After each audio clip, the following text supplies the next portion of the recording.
ओम नारायण नारायण नारायण नारायण। ओम नमो ब्रह्मादिभ्यो ब्रह्म विद्या संप्रदायकर्तृभ्यो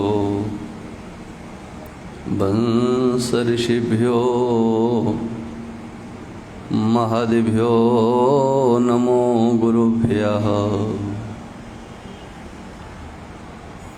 शंकरं शंकराचार्यं केशवं बादरायणं सूत्रभाष्यकृतौ वन्दे भगवन्तौ पुनः पुनः। प्रशान्तभावं शिवमद्वितीयं प्रदायकं मुक्तिमखण्डबोधं प्रणाशकं मोहमदादिदोषान् प्रणमामि तं सद्गुरुवामदेवम्।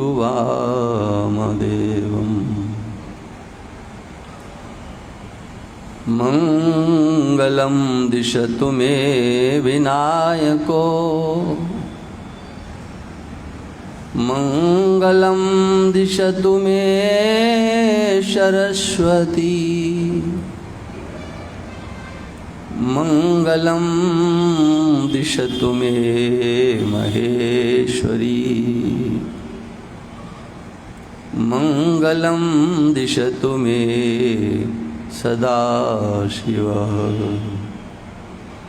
मंगलं दिशतु मे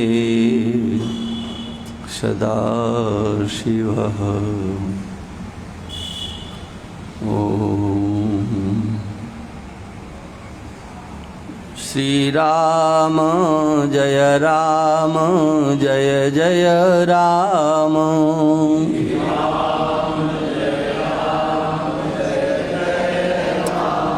श्री राम जय जय राम। श्री राम जय जय राम।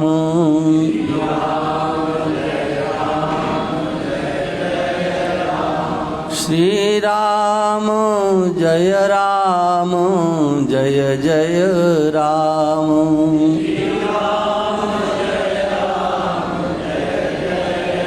श्री राम जय जय राम।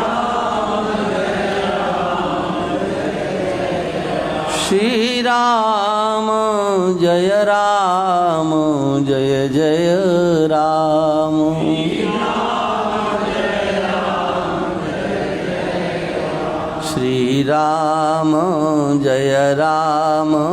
जय जय राम। श्री राम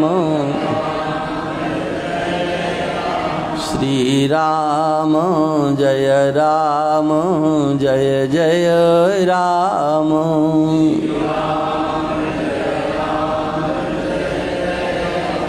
बोलिए सच्चिदानंद भगवान की, श्री राम धाम सरकार की, सत्य सनातन धर्म की। नमः पार्वती पते हर हर महा। विशान महाग्ने पुरुषाद दर्शना दशसभाया वनवास कृच्छता। मृधे मृधेनेक महारथास्त्रतो द्रोण्यस्त्रतश्चास्मु हरेभिरक्षिताः। विपदः सन्तु नः शश्वत् तत्र तत्र जगद्गुरो। भवतो दर्शनं यस्या द पुनर्भवदर्शनम्। ओम वंदनीय समस्त संत महापुरुष, संवस्थित भक्तवृंद, श्रद्धामयी मातृशक्ति, माता कुंती के द्वारा आत्मनिवेदन के रूप में भगवान की महती अनुकंपा का अनुशीलन किया जा रहा है। इतिहास हम लोगों का पथ प्रदर्शक होता है। वहाँ पर कोई ननुनच की गुंजाइश नहीं होती है, घटा बढ़ा करके कुछ नहीं लिखा जाता है।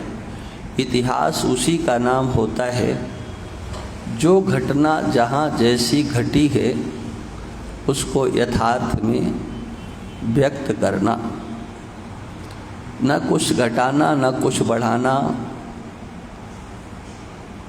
भावार्थ या तात्पर्य आदिकों का वहाँ पर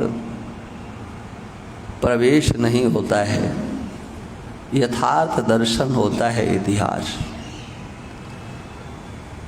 उसी इतिहास को भावना की दृष्टि से फिर अन्य रूपों में कथन किया जाता है। उसको पुराण की भाषा कह दिया जाएगा, भक्तों की दृष्टि कह दी जाएगी, भाव प्रधान ग्रंथ वो कहलाएंगे, किंतु इतिहास नहीं हो सकते। इतिहास वही कहलाते हैं जो पात्र जहाँ जिस प्रकार से जैसा व्यवहार कर चुका है, जिस पात्र के सामने जैसी समस्याएं आई हैं, चाहे उनके रहन सहन को लेकर के हो, खान पान को लेकर के हो, जिससे जो अच्छाई बनी है उस अच्छाई का वर्णन करना, और जिससे जो गलती हुई है उस गलती को ही लिख देना, वो कितना ही बड़ा क्यों न हो। यही तो हमारे आर्ष महापुरुषों का, महर्षियों का यथार्थ दर्शन है, जिसे हम इतिहास कहते हैं, जो समाज के लिए सर्वदा उपयोगी होता है। किसी काल में भी उसका अनादर नहीं किया जा सकता। माता कुंती के द्वारा जो ये स्तुति की जा रही है, विषय तो महाभारत का है, लेकिन व्यास भगवान उस समग्र महाभारत के विषय को पांडवों के समक्ष आने वाली समग्र जो समस्याएं थीं, उन समस्याओं का दर्शन यहाँ पर किंचित करा रहे हैं। माता कुंती अपने पुत्रों पर आई हुई विपत्ति को भगवान कृष्ण कैसे उसके बचाते हैं, ये बार बार स्मरण करा रही। मृधे मृधे नेक महारथास्त्र, तो मृधे मृधे माने युद्धे युद्धे, युद्ध तो एक ही था, महाभारत का युद्ध, लेकिन कहते हैं उस युद्ध में भी युद्ध था, युद्धे युद्धे, मतलब वहाँ पर एक योद्धा को जीतना नहीं था। कौरवों के पक्ष में, जैसा कि मैंने कल निवेदन किया था, परीक्षित जी कहते हैं कि कुरुसैन्य सागरम, ये जो कुरुवंशियों की सेना थी वो तो सागर के समान थी। देवव्रताद्याति रथैस्तिमिंगिलैः, अतिरथी थे, अतिरथी, और वो अतिरथी सबके सब कौरव सेना के पक्ष में ही थे। पांडवों के पक्ष में वो कोई अतिरथी नहीं थे, कोई अतिरथी नहीं था।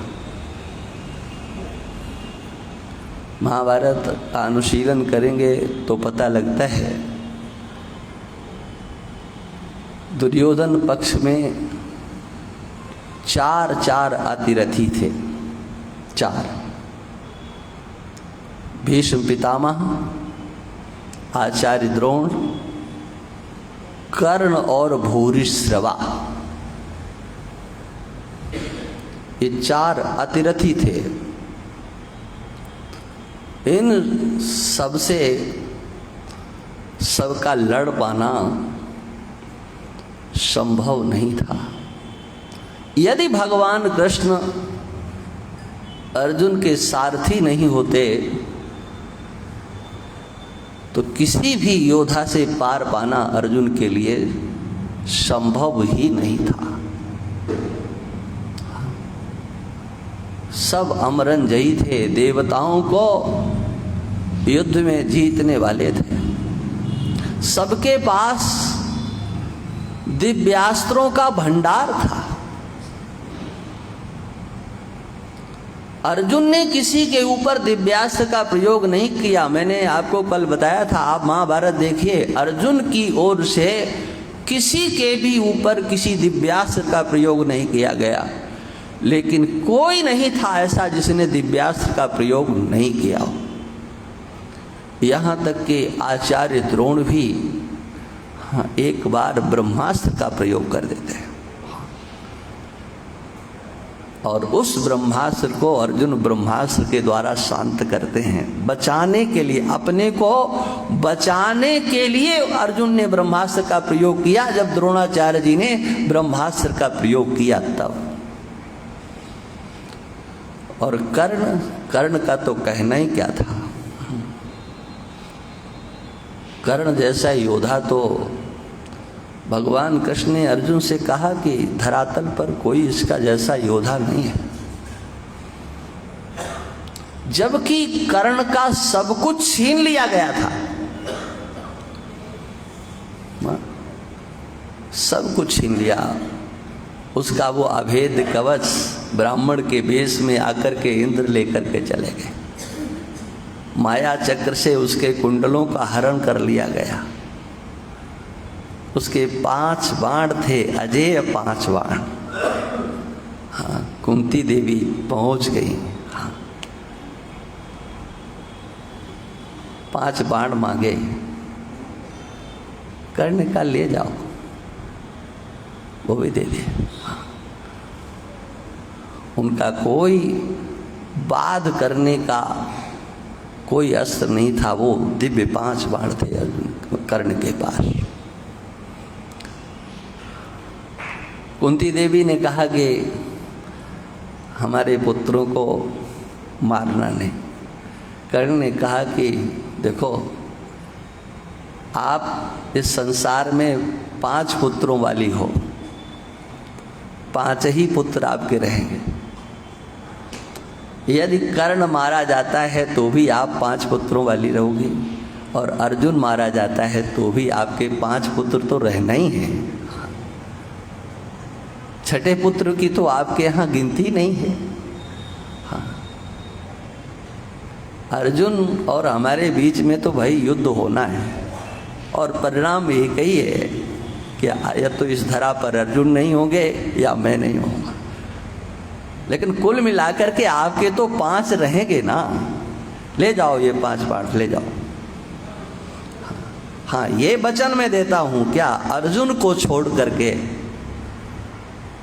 युद्ध तो सबके साथ करूंगा, लेकिन मारूंगा किसी को नहीं। ये कुंती देवी को कर्ण ने वचन दिया था। अर्जुन को छोड़ करके हाँ, सबके साथ कर्ण ने युद्ध किया। हाँ, एक बार युधिष्ठिर को घायल कर दिया और पास जाकर के कहा, अरे तुम क्यों युद्ध में आ गए? ये धर्मात्माओं के लिए युद्ध होता है। तुम जाके अपना धर्म कर्म करो, कर्म कांड करो। भीमसेन को घायल कर दिया। अरे कहा, तुम पेटू आदमी, पेट भरना तुम्हें आता है, तुम लड़ना कब से सीख गए? हाँ हाँ, मारा नहीं किसी को। इंद्र के पास एक शक्ति थी, जो इंद्र की शक्ति थी, सूर्य भगवान ने कहा कर्ण ये इंद्र आएंगे और तुमसे कवच मांगेंगे, मना कर देना। बोले ऐसा तो कभी हो ही नहीं सकता, ये नहीं हो सकता है कि वो आए और मांगे और हम ना कर दें। तो सूर्य ने कहा चलो कोई बात नहीं, इंद्र से जब वो कुछ मांग देने के लिए कहें तो उनसे कहना अपनी शक्ति मुझको दे दो, तो उनसे शक्ति ले लेना। वो अमोघ शक्ति है, तुम जिसके ऊपर प्रयोग करोगे वो इस धरा पर नहीं रहेगा। इंद्र ने कवच लेकर के अपनी शक्ति दे दी, और ऐसे ही नहीं दी, ये भी बता दें आपको। जब कवच लेकर के इंद्र अपने विमान पर बैठे तो विमान उठ नहीं रहा था, धरा को छोड़ नहीं रहा था।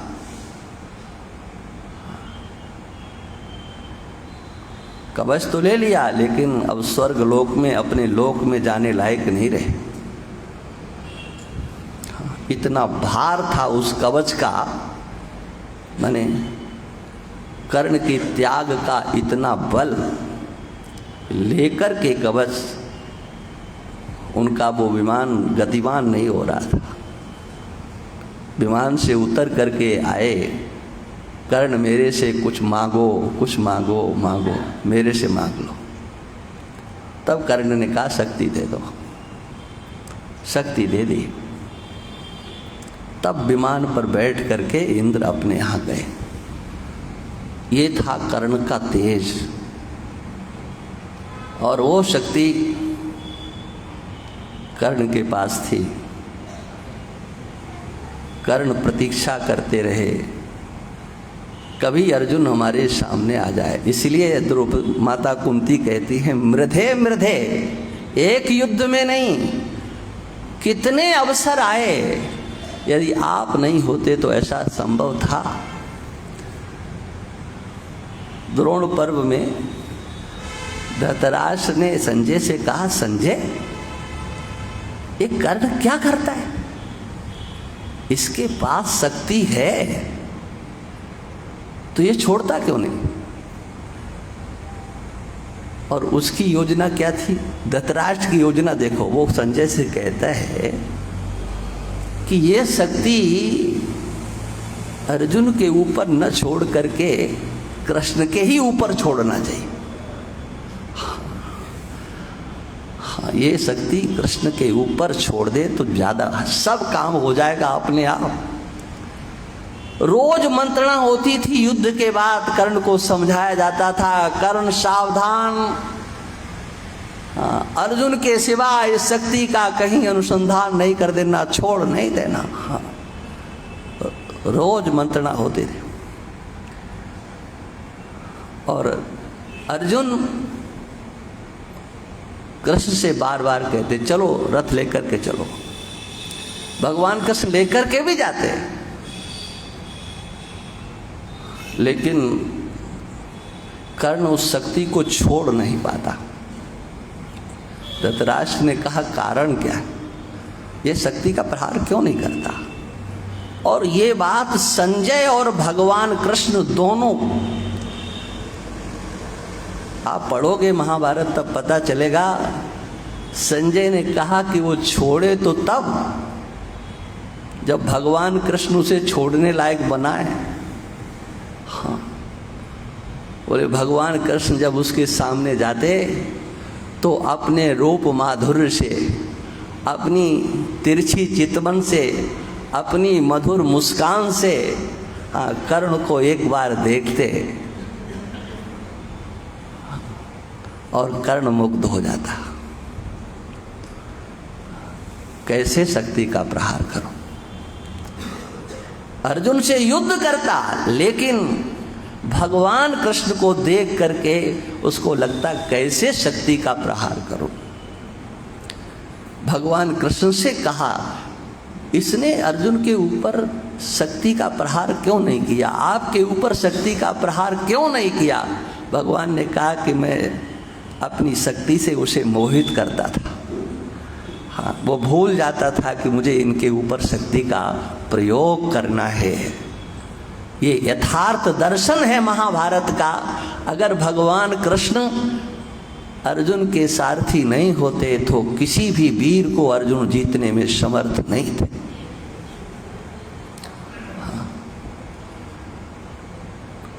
एक बार जब रात्रि में घटोत्कच ने कौरव सेना पर अस्त्र शस्त्र बरसाना शुरू किया तो हाहाकार मच गया, हाहाकार। कौन रक्षा करेगा, कौन रक्षा करेगा, कौन बचाएगा? दुर्योधन ने कहा, कर्ण कुछ करो। कर्ण ने कहा कि इस संकट को सह लो, हमारे पास जो शक्ति है मैं इसके ऊपर नहीं चलाऊंगा, ये तो हमने अर्जुन के लिए सुरक्षित रख रखी है। दुर्योधन ने कहा, सवेरा होगा तब ना, ये तो आज ही प्राण ले रहा है, सवेरे की कौन प्रतीक्षा करे? सबने दबाव डाला। कर्ण ने शक्ति का प्रयोग घटोत्कच के ऊपर कर दिया। घटोत्कच मर गया। पांडव सेना में शोक छा गया। कोई ऐसा नहीं था जिसके आंखों में आंसू नहीं थे। भगवान कृष्ण रथ से नीचे उतर करके और नाचने लगे, दोनों हाथ उठा करके नाचने लगे। दुख तो अर्जुन को भी था। अर्जुन से कहा, आओ आओ तुम भी आओ, आज थोड़ा नाच लेते हैं, नाच लेते हैं। अर्जुन ने कहा, आप क्या कर रहे हो, ये लोग क्या कहेंगे, घटोत्कच मारा गया है। बोले नहीं नहीं नहीं, हमारे लिए आज से बढ़कर के और कोई खुशी का दिन नहीं हो सकता है। आओ नाचो नाचो नाचो, खुशी मनाओ। और भगवान कृष्ण बहुत आनंदित थे, बार बार अर्जुन को हृदय से लगाते, फिर नाचने लगते, फिर हृदय से लगाते, फिर नाचने लगते।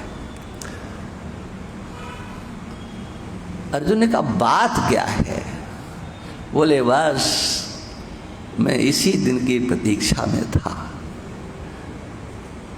कर्ण के पास से ये शक्ति कब निकले, मैं तुम्हें बचाता रहा, प्रतीक्षा करता था कि ये शक्ति कर्ण के पास से कब जाए। और इसलिए ये सब लीला मेरी थी। घटोत्कच को मैंने तैयार किया था, रात्रि में आक्रमण करो। मारा गया, क्या हुआ? हाँ। तुम्हारी रक्षा करना मेरा धर्म है। कौन मर रहा है, कौन जी रहा, ये मैं नहीं देखता, तुम्हें बचाना है।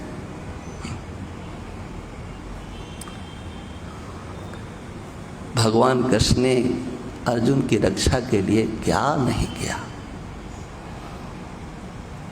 और उसके बाद भी एक बात बता दें आपको, महाभारत देखोगे उसके बाद भी अर्जुन सफल नहीं हो पा रहे थे, कर्ण को मारने में सफल नहीं हो पा रहे थे। कोई मौका अर्जुन के पास ऐसा नहीं मिलता था, जबकि हाँ, शल्य जैसा दुर्विचारों वाला एक दुरात्मा सारथी उसको मिला हुआ था। हाँ, आप सब महापुरुष तो जानते हो। गुरुदेव भगवान कभी कभी एक सज्जन के लिए कहते थे, शल्य जैसे हैं, शल्य जैसे। हाँ, आप जानते हैं, कहने की आवश्यकता नहीं, लेकिन स्मरण हो आया कि ये एक भगवान कृष्ण सारथी थे, हाँ, और एक शल्य सारथी। भगवान कृष्ण अर्जुन को उत्साहित करते थे और शल्य कर्ण को हतोत्साहित करता था। क्या लड़ोगे, तुम्हारे पास क्या है, अर्जुन से लड़ोगे? हाँ। कर्ण कहता कि मेरे रथ को अर्जुन के सामने ले चलो, तो शल्य कहते अच्छा युधिष्ठिर के सामने ले चले। अर्जुन के सामने, अच्छा भीम के सामने ले चले। सुनते नहीं हो? महाराज सुनता हूं, मैं सोचता हूं कि आप जिंदा रहें, इसलिए मैं कर्ण के सामने रथ लेकर के नहीं चल रहा हूं। हाँ, जब आपकी पूरी मरने की इच्छा हो तो बता देना, तब हम अर्जुन के रथ के सामने आपके रथ को लेकर के चले। हाँ, हतोत्साहित करना, लेकिन इतना होते हुए भी हाँ, कर्ण हतोत्साहित नहीं हुए। हाँ, युद्ध करते रहे, मौका देखते रहे।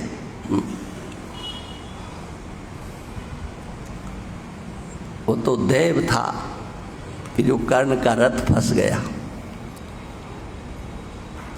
उसके बाद भी वो बैठे बैठे युद्ध करते रहे। अर्जुन को कहा कि अर्जुन देखो, मेरा रथ जमीन में धंस गया है, मैं इसको निकालता हूं, तुम मेरे ऊपर प्रहार मत करना। धर्म युद्ध हो रहा है, धर्म के रास्ते पर चलो, तुम योद्धा हो, वीर हो। भगवान कृष्ण ने कहा कर्ण, आज तुमको धर्म याद आ रहा है? ये दुरात्मा लोग भी जब उनके सामने समस्या आती है तो धर्म की दुहाई देते हैं। आज अर्जुन के अंतर्गत भगवान कृष्ण ने अपार रोष उत्पन्न किया अपने भाषण से। हाँ, पूरी घटनाएं का कारण, इन सब घटनाओं में आप लिप्त थे। विष दिया गया उस समय भी आप थे। एक वस्त्रा द्रौपदी को नग्न किया गया, आप उसमें थे। आपको धर्म याद नहीं आया? द्यूत कीड़ा में छल पूर्वक सारी संपत्ति को छीना गया, उस समय आपको धर्म याद नहीं आया? बहुत बड़ी एक सूची सुना दी, पूरी जो कुछ घटना हुई, और अंत में कहा भूल गए? अरे अभी ज्यादा दिन नहीं हुए हैं। हाँ। एक अकेले निहत्ते अभिमन्यु को रथ भी उसके पास नहीं था, उसका रथ काट दिया गया था, टुकड़े हो गए थे, उसके पास धनुष भी नहीं रहा था। उस समय तुम्हें धर्म याद आया था क्या कि इस निहत्ते पर, रथ विहीन योद्धा पर हमको अस्त्र चलाना चाहिए? और अकेले नहीं, 6 महारथियों ने, आप लोगों ने मिलकर के उसको मारा था। उस दिन धर्म कहाँ गया था? अर्जुन, ये दया का पात्र नहीं। हाँ। ये महाराज, अगर भगवान कृष्ण ने उस समय अर्जुन को उत्तेजित नहीं किया होता अपने प्रवचन से, अपने भाषण से, तो हो सकता है अर्जुन धर्म के पक्ष को लेकर के शस्त्र नहीं चलाते। लेकिन अभिमन्यु तक को लेकर के जब विषय को लेकर के आए, तो बस अर्जुन को क्रोध आ गया और अर्जुन ने कर्ण का वध किया। माता कुंती का कहना यह है, मृधे मृधे नेक महारथास्त्र, तो एक नहीं अनेक महारथियों के द्वारा दिव्यास्त्रों का प्रयोग किया गया। वर्णन आता है जिस दिन दुर्योधन के ऊपर भीमसेन ने विजय प्राप्त कर ली और शिविर की ओर चले,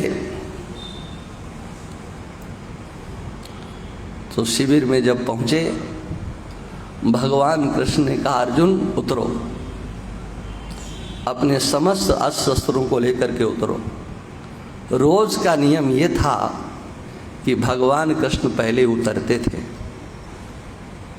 और फिर अर्जुन को हाथ का सहारा दे करके नीचे उतारते थे।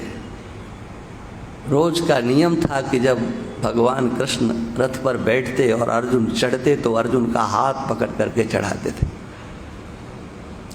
लेकिन आज अर्जुन से कहा, अर्जुन अपना गांडीव, अपना ये तरकश, अपनी ये जितनी भी आयुध हैं तुम्हारे, सबको लेकर के नीचे उतर जाओ।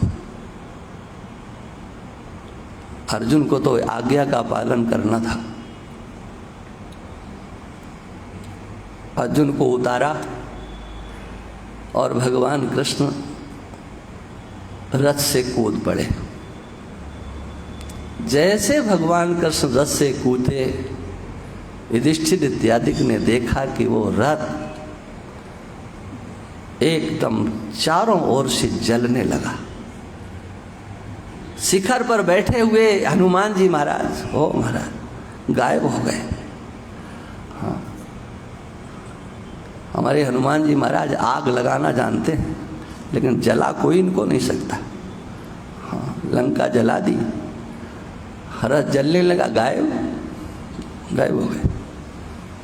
थोड़ी देर में वो रथ, घोड़े मुट्ठी भर राख बन गए। युधिष्ठिर ने कहा, महाराज ये क्या हुआ? क्या हुआ क्या? ये तो बहुत पहले हो जाना था। हाँ, मृधे मृधे नेक महारथास्त्र, तो अनेक महारथियों के साथ अर्जुन का युद्ध हुआ। प्रत्येक युद्ध में अर्जुन के ऊपर और अर्जुन के रथ के ऊपर दिव्यास्त्रों का प्रयोग किया गया। भगवान कृष्ण ने कहा कि ये तो द्रोणाचार्य के ब्रह्मास्त्र से, कर्ण के ब्रह्मास्त्र से, दिव्यास्त्रों से, अश्वत्थामा के दिव्यास्त्रों से ये तो जल चुका था। लेकिन मेरे संकल्प से ये चलता रहा। रथ तो जल गया है, लेकिन मेरे संकल्प से। हाँ, जैसे वेदांतियों के यहाँ ये माना जाता है, सभी कर्म दग्ध हो जाते हैं। ज्ञानाग्नि सर्व कर्माणि भस्मसात् कुरुते तथा। ज्ञानाग्नि में जिसको ज्ञान होता है उसके समग्र कर्म दग्ध हो जाते हैं। हाँ, बोले प्रारब्ध कर्म बच जाते हैं। हाँ, कहते वो बचते नहीं हैं, बचे हुए से दिखते हैं। दग्ध तो वो भी होते हैं। सर्व कर्माणी में सब कुछ आना पड़ेगा, लेना पड़ेगा। आगामी, वर्तमान और पहले के। हाँ, बोले सब दग्ध हो जाते हैं। फिर बोले ये शरीर कैसे चलता है? तो कहा शरीर ऐसे ही चलता है जैसे अर्जुन का रथ चलता था। रथ तो जल चुका था, घोड़े जल चुके थे, लेकिन फिर भी रथ चलता रहा। किस कारण से? भगवान के संकल्प से। इसी प्रकार से हाँ, ब्रह्मवेत्ताओं का, तत्ववेत्ताओं का जो शरीर है वो भी एक संकल्प से चलता है। कब तक चलाना है इसको, उसके यहाँ तो कोई विचार होता ही नहीं है। ईशावास्योपनिषद में दूसरा मंत्र है, कुर्वन्नेवेह कर्माणि जिसी विशेष सतकुं समाः एवं त्वयि नान्यथे तोस्ति न कर्म लिप्यते नरे। ए संसार के मनुष्यों, अगर तुम दीर्घ आयु चाहते हो, हाँ, मेरी आयु लंबी हो, हाँ, तो 100 वर्ष तक जीने की इच्छा कर सकते हो। मैं 100 वर्ष तक जीऊं, लेकिन जीऊं कैसे? कुर्बन ने, हाँ, कुर्बन कर्म करते हुए, माने सत्कर्म करते हुए। कर्म का अर्थ लाठी लेकर के पानी को पीटना नहीं, कर्म का अर्थ विकर्म नहीं, पाप कर्म नहीं। कर्मण्येवाधिकारस्ते, इसका अर्थ क्या? सुबह से शाम तक पसीना निकालते रहो। कर्म का अर्थ है मनुष्य को सत्कर्म करना चाहिए, पाप कर्म नहीं करना चाहिए, ऐसी व्यर्थ चेष्टाएं नहीं करना चाहिए जिनका कोई फल नहीं होता है। संसार के लोगों के लिए जीवन में कितनी चेष्टाएं होती हैं जिनका कोई फल नहीं होता है। कितना समय व्यर्थ की चेष्टाओं में जाता है।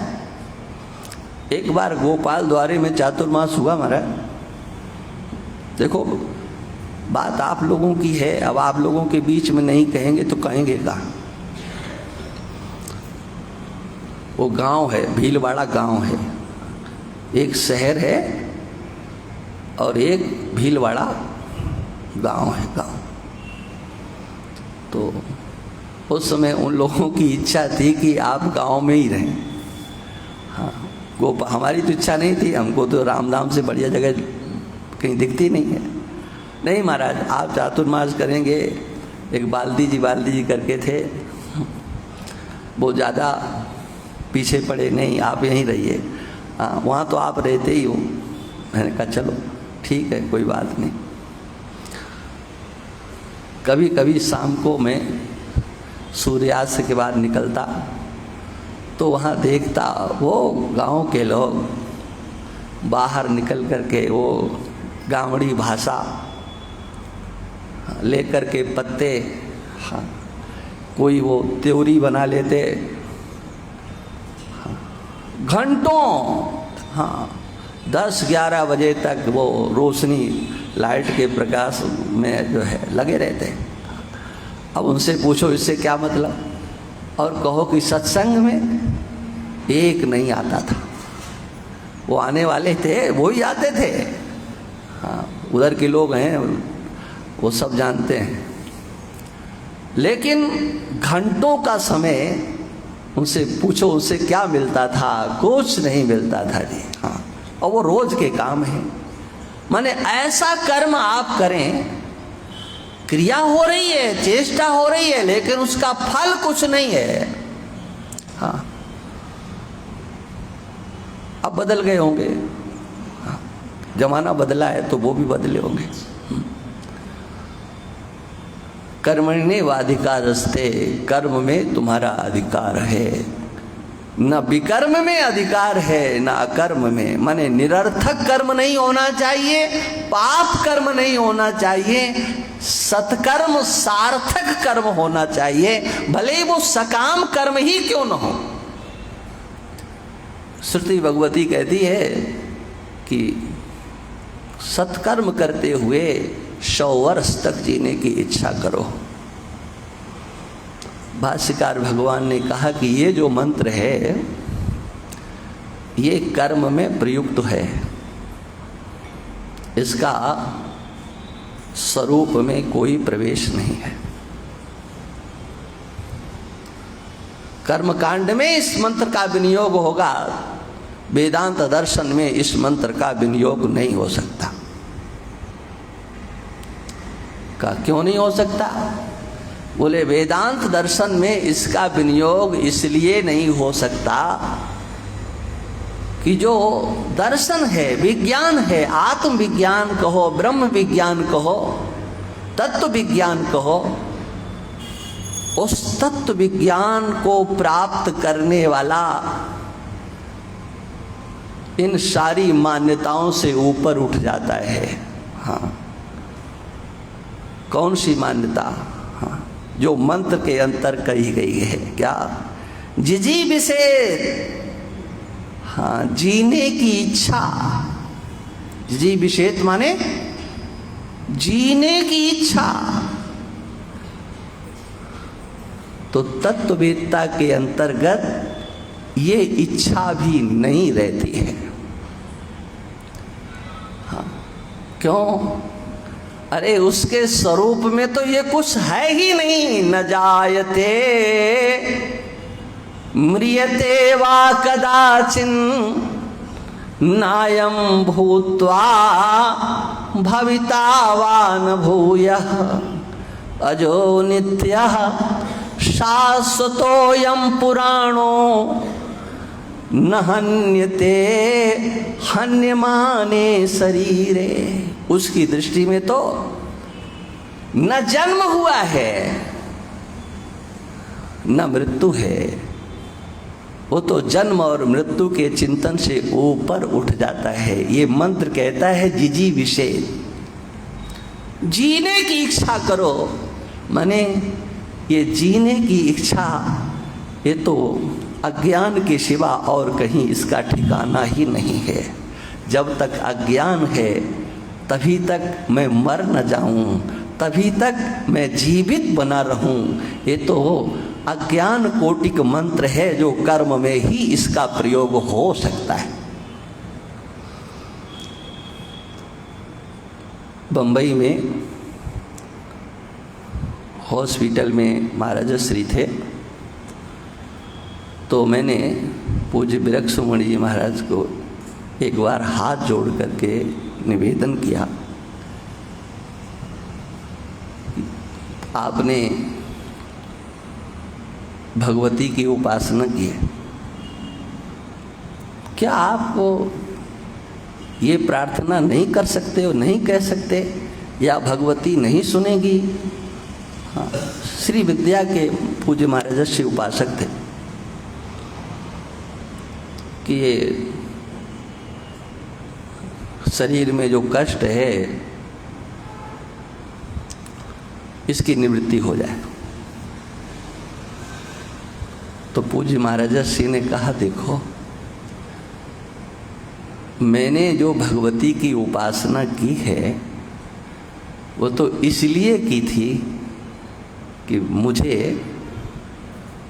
आत्मज्ञान हो, मैं अपने स्वरूप को समझूं, यथार्थ अद्वैत दर्शन में हमारी निष्ठा हो, और वो उसकी कृपा से हो गई है। तो इस अब तुच्छ शरीर को रखने के लिए मैं उसको कहूं क्या? मैं नहीं कह सकता, मेरा कोई संकल्प नहीं कह सकता। हाँ, तत्ववेत्ताओं की जो दृष्टि होती है वो एक अलग होती है। शरीर उनका चलता हुआ दिखाई पड़ता है, व्यवहार करता हुआ दिखाई पड़ता है, लेकिन वास्तव में हाँ, वो तो अर्जुन के रथ के समान दग्ध जैसा ही होता है। जैसे अर्जुन का रथ दग्ध था लेकिन फिर भी चलता था, दौड़ता था, रोज रथ पर बैठते थे, रथ से उतरते थे, किंतु चाहे वो रथ हो चाहे रथ में जुड़ने वाले अश्व हो, वो सब का सब जला हुआ था। युधिष्ठिर ने कहा कि महाराज ये सब क्या? भगवान कृष्ण ने कहा कि आपको नहीं पता है कि किससे युद्ध हुआ था? दुर्योधन के पास 4 अतिरथी थे, उन अतिरथियों ने किसी ने कसर नहीं छोड़ी थी। ये तो मेरा संकल्प था कि ये युद्ध जब तक चलता है तब तक ये रथ चलता रहे। ये भगवान कृष्ण का संकल्प था। हाँ, युद्ध अर्जुन ने जीता, हाँ, लेकिन मूल में तो भगवान कृष्ण है। और इस बात को कुंती देवी अच्छी तरह से समझते हैं।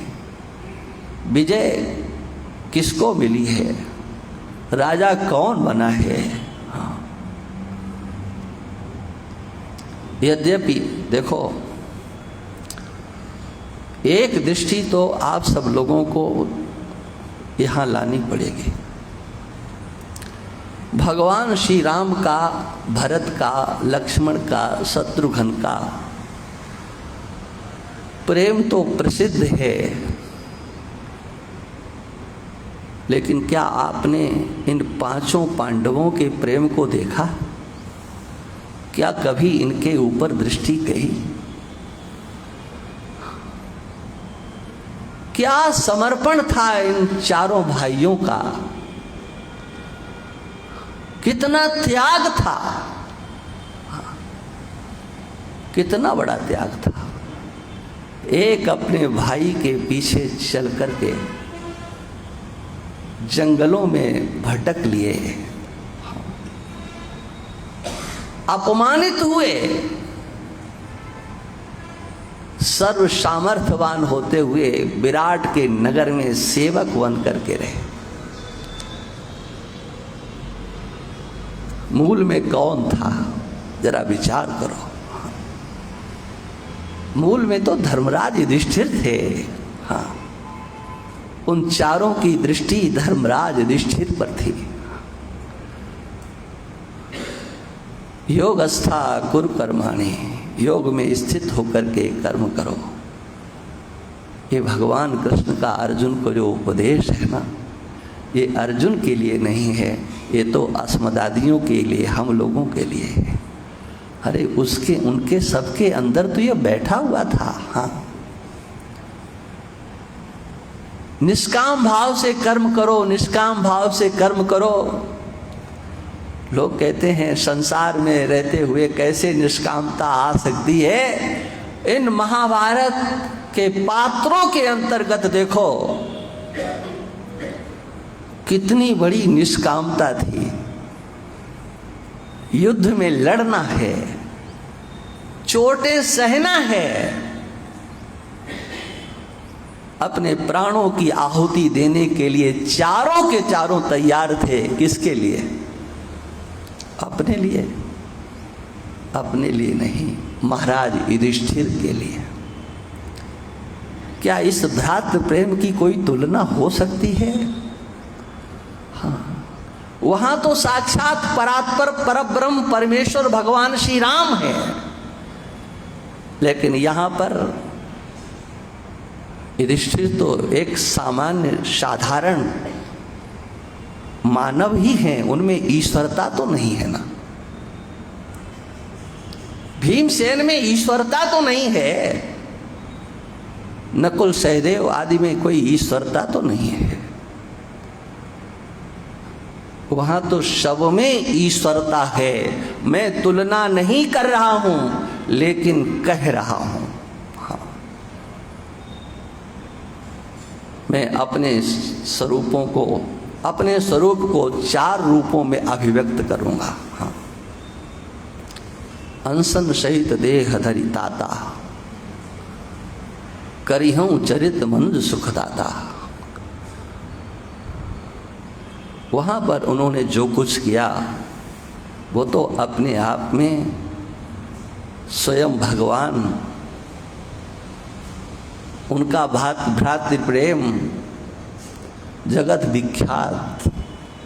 लेकिन महाभारत जैसे इतिहास को न पढ़ने के कारण हमारे आंखों से ओझल हो गया इन पांचों पांडुपुत्रों का भ्रातृ प्रेम।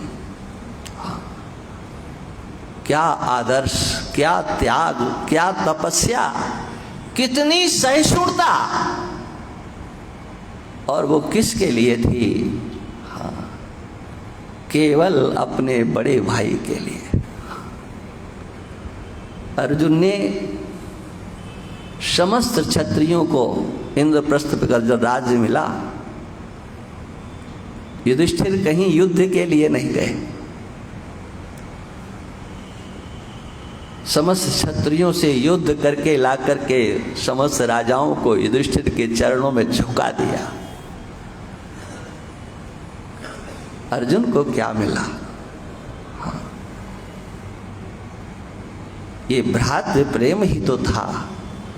मेरा भाई, मेरा बड़ा भाई सिंहासन पर बैठेगा, एक छत्र सम्राट होगा, बस एक खुशी। और अपने भाई के लिए जो कुछ करना पड़ेगा वो हम सब करेंगे, न्याय से करेंगे या अन्याय से करेंगे, कुछ भी हो करेंगे। हाँ, क्या भीमसेन नहीं जानते थे कि गदा का प्रहार कहां करना है और कहां नहीं करना है? क्या उन्हें युद्ध की कला नहीं आती थी?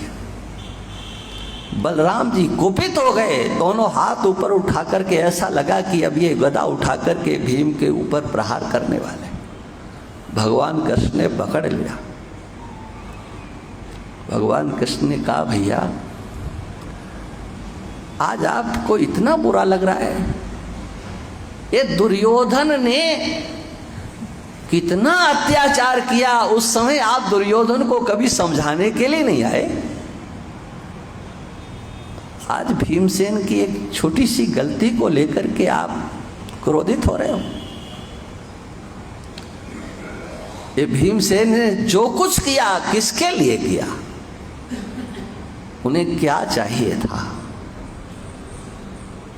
आप इतिहास को देखो, अपनों के प्रति समर्पण कैसा होता है, भाई का भाई के प्रति प्रेम कैसा होना चाहिए, ये केवल मानस ही नहीं सिखाता है, ये हमारा इतिहास सिखाता है। वहां तो केवल भगवान श्री राम और लक्ष्मण दो बन गए थे, यहाँ तो ये पांचों के पांचों जंगल में पड़े रहे। हाँ, कितने कष्ट उठाए हैं। हाँ, वहाँ तो सब देवता आ गए थे सेवा करने के लिए, ऋषि लोग आगे स्वागत करते थे, कंदराओं गुफाओं का निर्माण देवता पहले से कर देते थे। लेकिन इन पांचों के पांचों को साथ कहाँ किसने सहयोग किया? किंतु युधिष्ठिर का अनुगमन करने वाले, हाँ, भाई की बात है, हाँ, दांव पर लगा दिया। कितना बड़ा विश्वास होगा युधिष्ठिर को अपने भाइयों के ऊपर। हाँ, आजकल तो किसी भाई की संपत्ति का एक हिस्सा भी इधर उधर हो जाता है तो फिर क्या होता है आप सब जानते हो। लेकिन वहां तो युधिष्ठिर ने अपने भाइयों को दांव पर लगा दिया और हार गए। और हारने के बाद अपने को मान लिया, हम हार गए, हमारे भाई ने हमको जुए पर लगा करके हमें हरा दिया। आप जरा कल्पना करो क्या उनका व्यक्तित्व होगा, क्या उनका विशाल हृदय। दांव पर भाई ने लगाया, हार गए और अपने को मान लिया, हाँ हम हार गए। ये कोई सामान्य समर्पण है क्या? ये कोई सामान्य इतिहास है? अरे कहीं मिलेगा नहीं जी। किसी मत मजहब में चले जाना, विदेशियों की संस्कृति को गले में लटका करके घूमने वालों, हमारे पूर्वजों के इतिहास को लेकर के कहीं एक कोई बराबरी करे तो सही। सामाजिक संगठन क्या होता है, पारिवारिक एकता क्या होती है, समाज में प्रेम कैसा होता है, हाँ, आदर्श क्या होता है। हाँ, अपनी कर्तव्य निष्ठा पर दृष्टि रखने वाले ये कहाँ आपको मिलेंगे? हाँ, ये समर्पण आपको कहाँ मिलेगा? जल्दी मिलने वाला नहीं है। और इतना सब कुछ होते हुए भी किंचित मात्र कहीं पर अभिमान नहीं है, हमने कुछ किया है, हाँ हम कुछ कर रहे हैं। क्यों? उन सब के मूल में भगवान के प्रति उनका समर्पण था। भगवान जैसा कह रहे हैं वैसा हमें करना है। सत्कर्म का आश्रय लेना, स्वधर्म का पालन करना और मूल में भगवान, मध्य में भगवान को खड़ा कर देना। घुमा फिरा करके सब कुछ भगवान के आश्रय से हो रहा है। अपना कोई अस्तित्व नहीं, कोई अपना व्यक्तित्व नहीं। समाज क्या कहेगा, लोग क्या कहेंगे, पांचों ने कभी चिंता नहीं की। यदि भगवान आकर के खड़े हो गए, भगवान ने कहा ऐसा करना है, हाँ तो किया। हाँ, एक जगह पर आप उस कथा को जानते हो, युधिष्ठिर थोड़ा अड़ गए। हाँ, युधिष्ठिर से कहा कि अश्वत्थामा मर गया, चल करके कह दो, क्योंकि द्रोणाचार्य ने प्रतिज्ञा की थी कोई अगर ये कह देगा कि मेरा पुत्र मारा गया तो मैं अस्त्र शस्त्र नहीं चलाऊंगा। भगवान कृष्ण ने जाकर कहा अश्वत्थामा मारा गया, अश्वत्थामा मारा गया। देखो द्रोणाचार्य ने कहा हम तुम्हारी बात तो मान ही नहीं सकते। यदि धर्मराज युधिष्ठिर, क्योंकि उस समय मोबाइल फोन तो थे नहीं, लगा करके बात कर लेते, हाँ बेटा तुम कैसे हो। हाँ, धर्मराज युधिष्ठिर कह दें मान लेंगे। अच्छा तो अभी लाते। धर्मराज युधिष्ठिर से कहा महाराज चलो, अश्वत्थामा मारा गया ये कह दो। धर्मराज युधिष्ठिर ने कहा कि मारा तो नहीं गया है, वो तो जिंदा है। कहा हम कह रहे हैं कि अश्वत्थामा मारा गया। युधिष्ठिर ने कहा कि पूरा पूरा 100% कैसे बोला जाए। तो भगवान ने कहा 100% नहीं तो कुछ मिला लो। हाँ महाराज देखो, अश्वत्थामा नाम का हाथी मारा गया। हाँ तो अश्वत्थामा तो मारा गया है, आगे कौन मारा गया है ये बात तो बात में, आपको केवल इतना कहना है अश्वत्थामा हतः। ले गए सामने, जैसे ही कहा अश्वत्थामा हतो नरोवा कुंजरोवा, बस उसके बाद तो भगवान ने शंख फूंक दिया।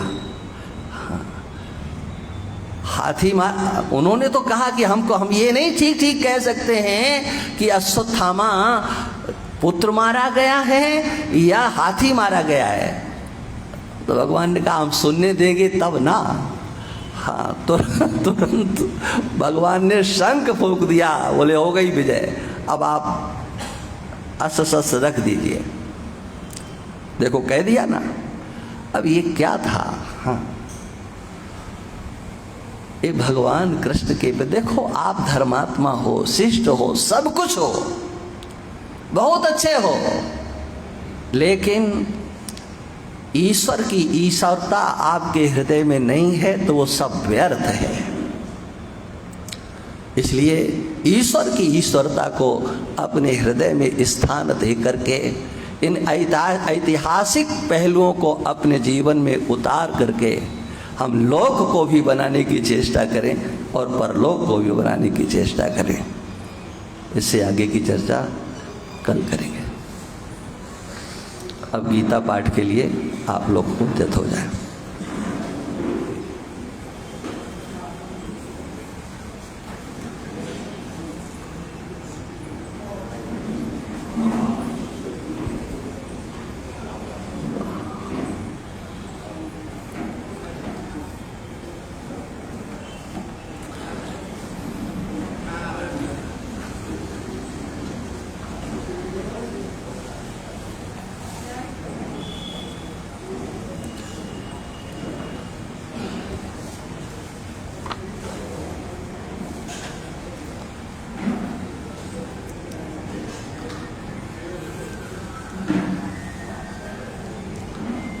तेरहवां अध्याय आप लोग निकाल लीजिए, त्रयोदश अध्याय।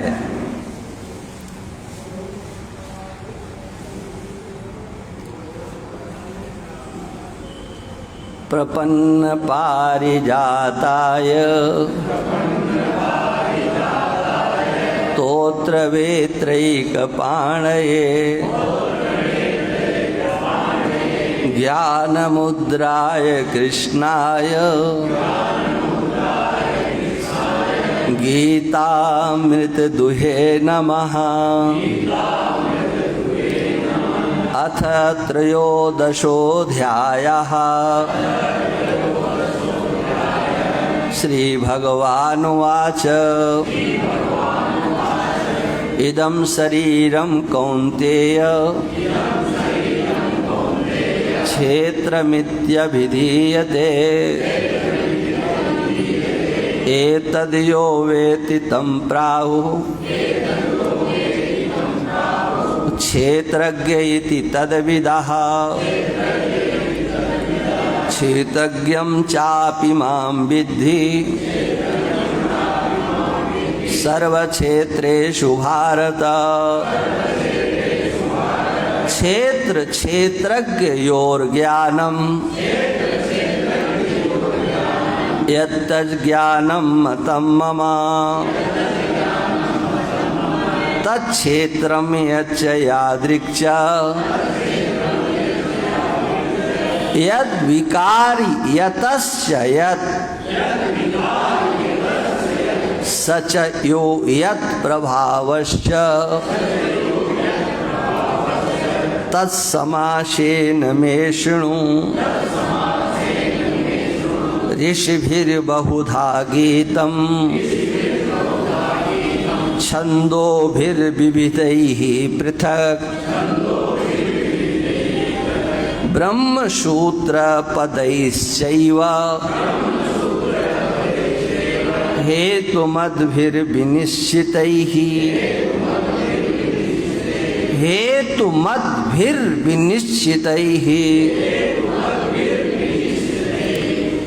महाभूतानि अहंकारो बुद्धिरव्यक्तमेव च इंद्रियाणि दशैकं च पंचचेन्द्रियगोचराः इच्छाद्वेषः सुखं दुःखं संघातश्चेतना धृतिः एतच्छेत्रं समासेन सविकारमुदाहृतम् अमानित्वा मदम्भित्वा महिंसा क्षान्तिरार्जवम् आचार्योपासनं शौचम् स्थैर्यमात्मविनिग्रहः इंद्रियार्थेषु वैराग्य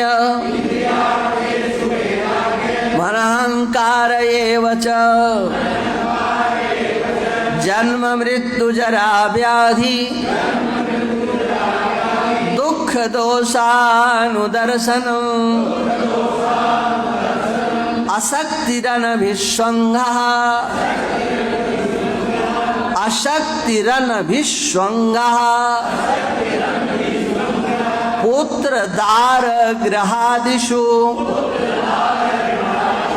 नित्यं च समचित्तत्व मिष्टानिष्टोपपत्तिषु मयि चानन्ययोगेन भक्तिरव्यभिचारिणी विविक्तिदेशसेवित्वा मर्तिर्जन संसदि अध्यात्म ज्ञान नित्यत्वं तत्त्वज्ञानार्थ दर्शनम् एतज्ज्ञानमिति प्रोक्त मज्ञानं यदतोऽन्यथा ज्ञेयं यत्तत् प्रवक्ष्यामि यदि ज्ञात्वामृतमश्नुते अनादिमत् परं ब्रह्म न सत्तन्नासदुच्यते सर्वतः पाणिपादं तत् सर्वतोक्षिशिरोमुखं सर्वतः श्रुतिमल्लोके सर्वमावृत्य तिष्ठति सर्वेन्द्रियगुणाभासं सर्वेन्द्रियविवर्जितम् असक्तं सर्वभिच्चैव निर्गुणं गुणभोक्तृ च बहिरन्तस्य भूतानां मचरं चरमेव च सूक्ष्मत्वात् तदभिज्ञेयम् दूरस्थं चान्तिके च तत् अविभक्तं विभक्तेषु विभक्तमिव च स्थितं भूतभर्तृ च तज्ज्ञेयम् गिष्णु प्रभु विष्णु च ग्रशिष्णु प्रभ विष्णु च ज्योतिषामपि तज्ज्योतिष तमसः परमुच्यते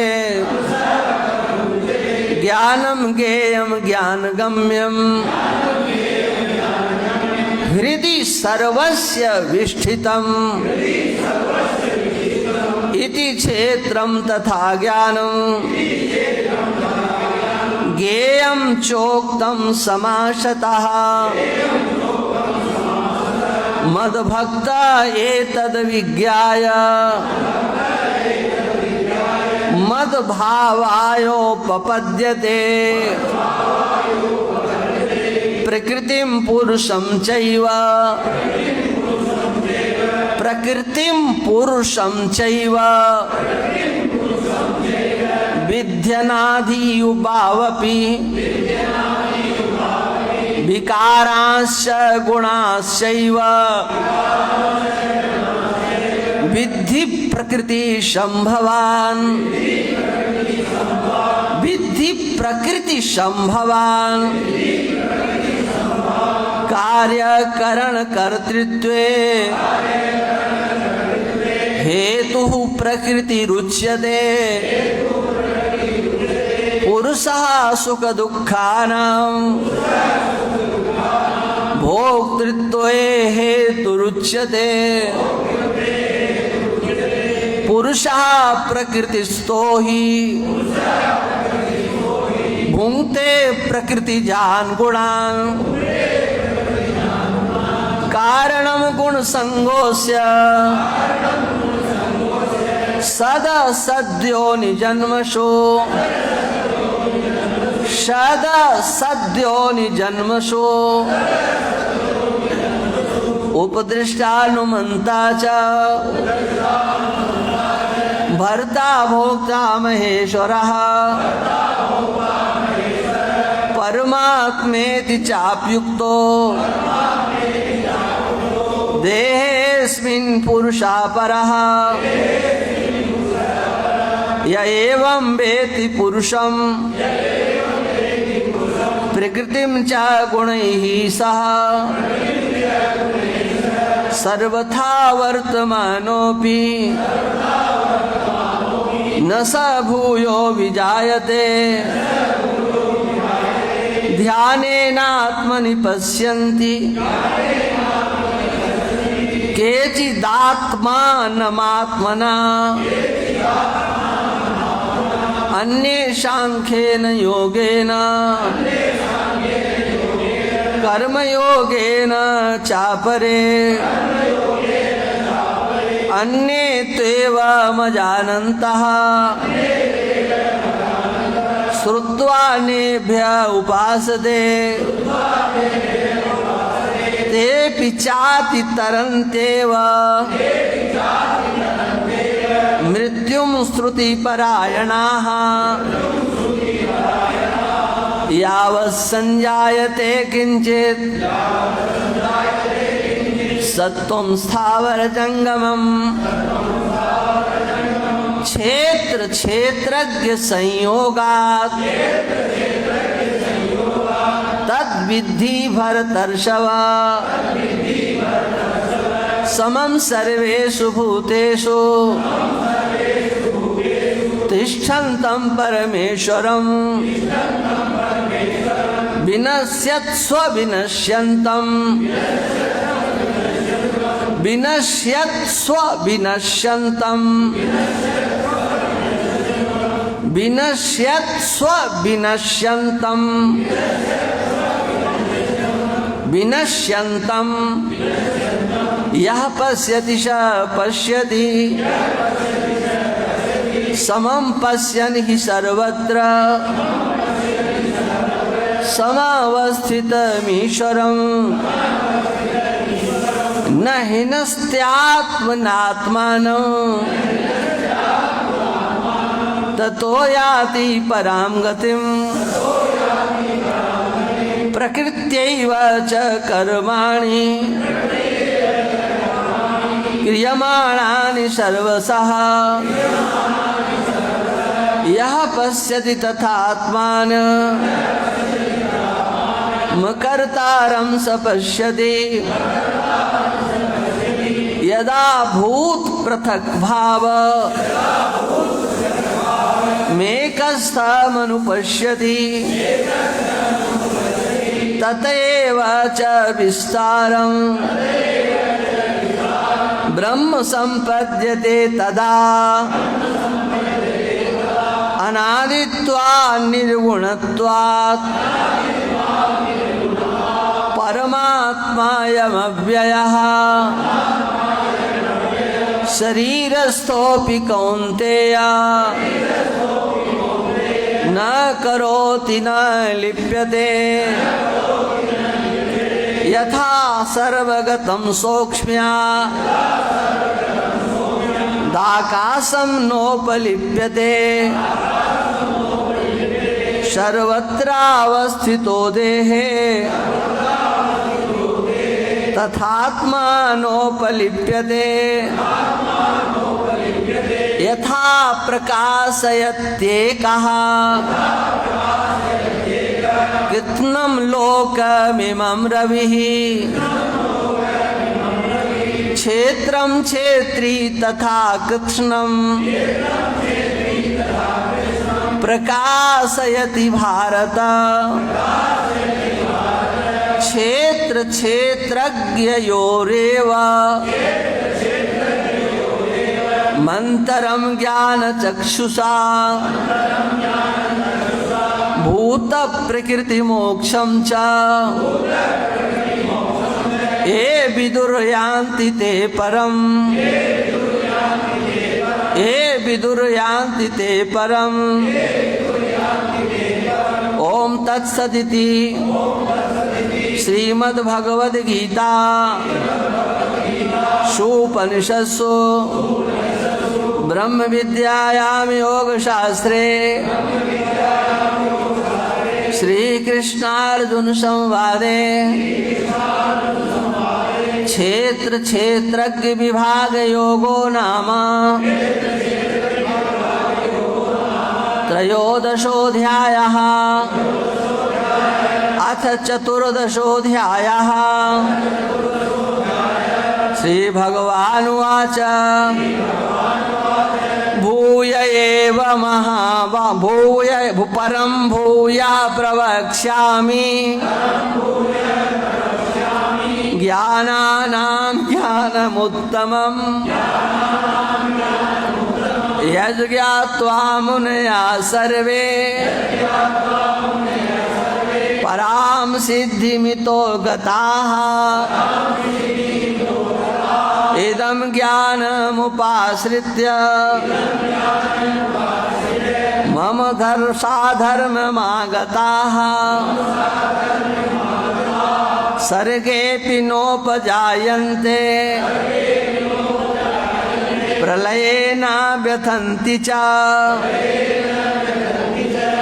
मम योनिर्महद्ब्रह्म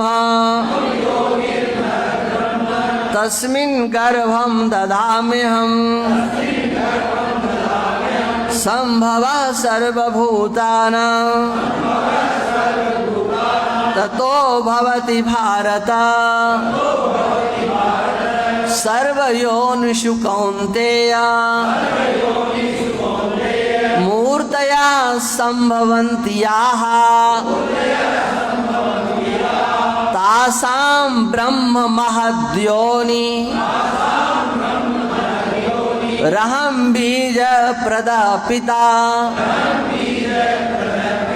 सत्वं रजस्तम इति गुणाः प्रकृति संभवाः निबध्नन्ति महाबाहो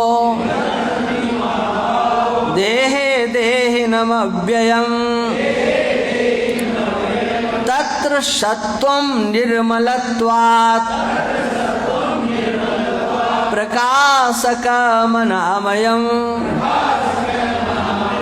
सुखसंगेन बध्नाति ज्ञानसंगेन चानघ रजोरागात्मकं विद्धि तृष्णासंगसमुद्भवम्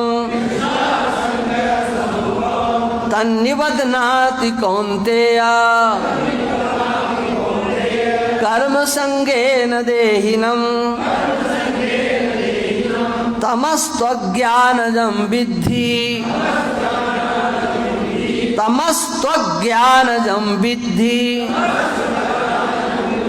मोहनं सर्वदेहिनां प्रमादालस्य निद्राभिः तन्निबध्नाति भारत सत्वं सुखे संजयति रजः कर्मणि भारत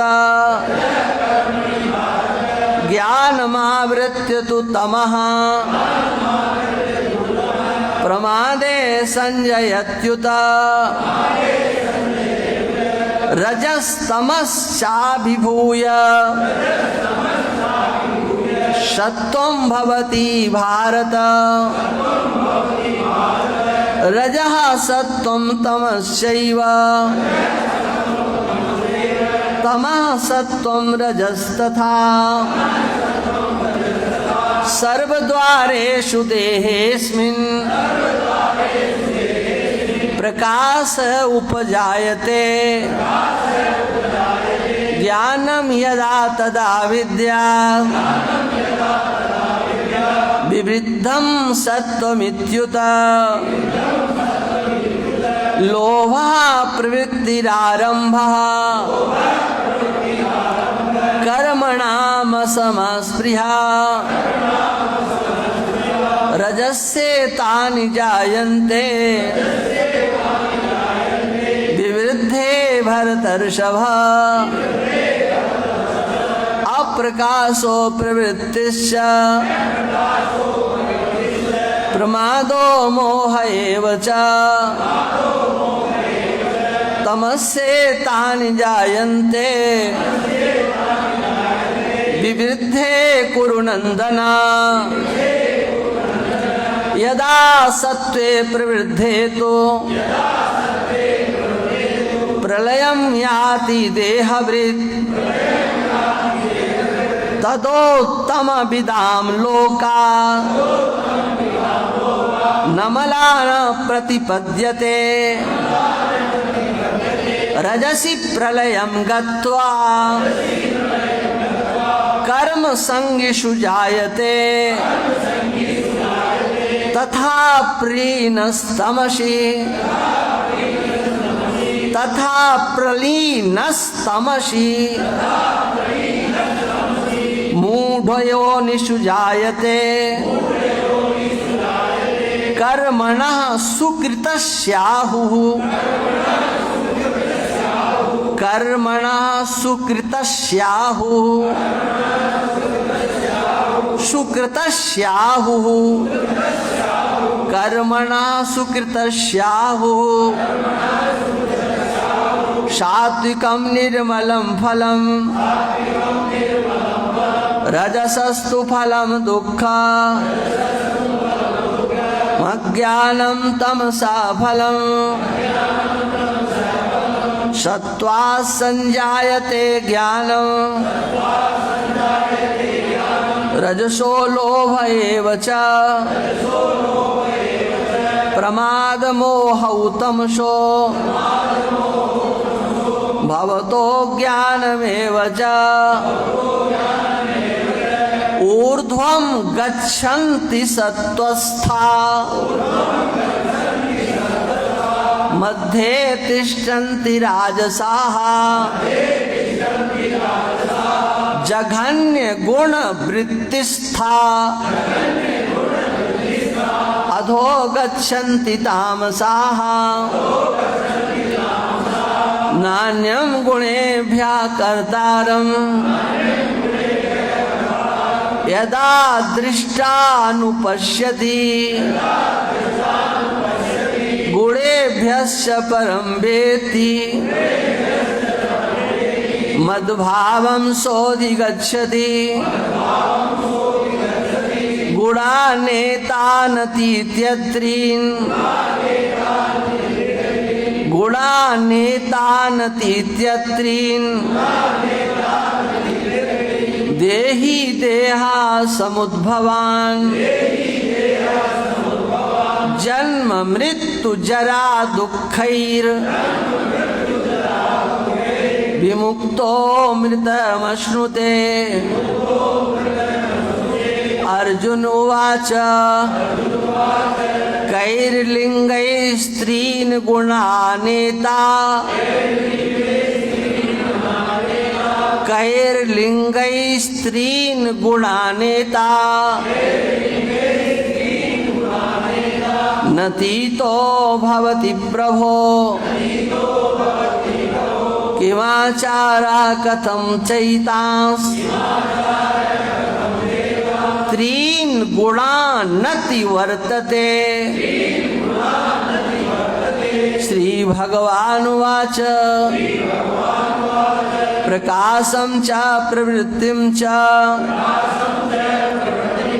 प्रकाशं च प्रवृत्तिं च प्रकाशं च प्रवृत्तिं च